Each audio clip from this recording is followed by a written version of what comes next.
first thing I want to talk about is how many people heard about Montana, about Rob Queist and Greg Gainfort? Y'all heard about that? The reporter that got his glasses broke, got body slammed. Remember that? You heard that, right? Of course you heard it. Right? You heard about some guy getting his glasses broke. Some reporter got body slammed, right? All right. Listen, man. Listen. They've been on our backs about Seth Rich. When we talk about Seth Rich, why they been on our backs? Because they say we politicize everything. Oh, you're politicizing the death of this young man. You're using it as a political football. Who talks like that? Wannabes. All right? Wannabe political insiders. No, listen. You want to know what a political football is? It's one guy getting in an argument with another guy after he told him to leave, all right, and doing something stupid by putting his hands on somebody. That's stupid. Do you know how often that happens in America where somebody puts their hands on somebody, they get in an argument? I know it happens a lot. I grew up in D.C., then moved to Maryland. Guess what? A lot of people put hands on each other. You know how much of a story they made that little altercation? And no one ever said, they're using this as a political football. They're using this as a political football. They use this guy who may never even met Trump. like they blame Trump for this guy in Montana getting pissed off at a guy that worked for The Guardian who came in a room without permission to ask questions, had already been told to leave, and they got into it a little bit, right? No blood, no broken bones, no shots to the back.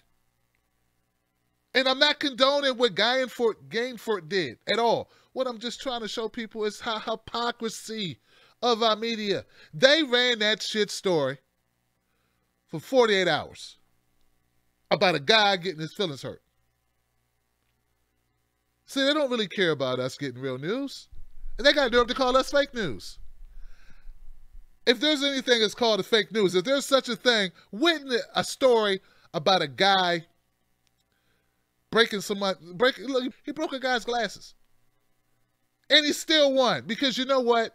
That most people had already voted and most other people didn't give a crap. In fact, they don't care. They really didn't care. But the media wanted to make it this big issue. Oh, well, I bet you this has something to do with that Trump rally and look, Trump's rallies and things that happen, we got a lot of controversy about people being paid to disrupt, and then we had some disruptive people at it too. I think it's a combination. I don't think you can say it's either one side, all the other side. Though usually when people go places, if you're part of the group that goes because you want to go, because you want to support it, you ain't thinking about nothing. But you know, I don't want to get into that part of the discussion. All I'm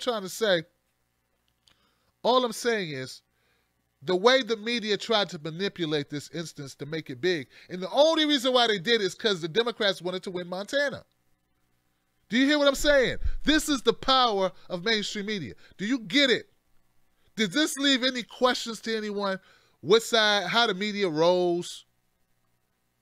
They took this is a nine story and made it a huge story for 2 fucking days behind a bombing, guys. It took over. Look, the bombing, we're still talking about Manchester. Most of America was still talking about Manchester. What, 22, 23 people died? I don't know how many people died. This story of a guy getting his glasses broke took precedence, and they started shoehorning that story. Get in there. Be important. You know, it's like they gave the story a pep talk. All right, story. I know you're nothing. Stand up straight, story. Damn it, story, stand up straight. Listen, stupid story, you can be big. Yeah, you can matter, story. Why are you looking at your feet? Stand up straight. Show me some freaking, have a little self-confidence in yourself. Okay, look. God, story, look, I know you're shit. I know you're unimportant, story, but today you got a greater goal. Your goal is to be big, story, stupid story. Yeah, stupid story, you can be big. You know what you can do, stupid story? Stupid story, you can go out there. You could be everywhere. Now get out there and do something, you stupid story. Get out there. Go run. Fly like the wind, dumb story. Look at him. He's flying. Look at him. He's all over the airwaves. Oh, give it up for the stupid story. Hey, I knew he could. I knew he could do it.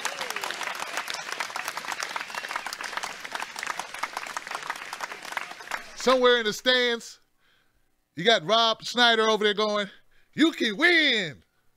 You can win. Shout out to Rob Schneider, man. It was a dumb story, guys, and I just want people to peep game. That's all. Peep game on how the media runs. And I know a lot of you, you've been around for a while. Some of you are brand new. And you know, I was talking to Nico House today, and I said, Nico, we got to focus on, we got to remember, when people see our videos, sometimes they don't know who the hell we are. And this is our first introduction to these people. So to all my new people, know this. One of my main goals, I don't have many goals. I don't have goals to make you vote Republican or Democrat or Independent or Green. That's not my goal. My goal is to speak truth to power on all subjects. When I talk about politics, that's my only goal, is to expose bullshit, to expose corruption, to keep it real with you, and to be a voice for people that are really trying to make things happen in this country for all of us, for the world, okay? To make this country better, to make our lives better, to fight for justice. That's all I'm trying to do, okay? So, but I just don't want us to lose. I want you to realize how much our media is full of crap. If this story doesn't show it, as they try to make an insignificant story significant and make it a part of bigger narratives, dudes, you really gotta think about this stuff. You really gotta stop and think about it. Because if you let them, they'll make it a big deal. They'll make it a big deal. So for the stupid story that flew mighty high, think about all the people that covered it and tried to make it bigger news than it was. It was nothing. It was nada. It was zero. The guy didn't even get arrested. The guy didn't even get charged with a felony. The guy got a ticket. The guy's got to go to the court to the ticket. He didn't get nothing. He still won by like 10 points. And look, there was a libertarian. He was in the race. No one talked about him. He got 5% of the vote. Even if the third person who ran wouldn't have ran, and if Quist, the Democrat, would have got all of his votes, he still would have lost. That's how close it was. It was so close that even if the third guy would have dropped out and the Democrat got all the votes, he still would have lost. See, because a fake news story doesn't always work for you. See Hillary Clinton's election 2016. The whole Russia thing. It doesn't always work. All right?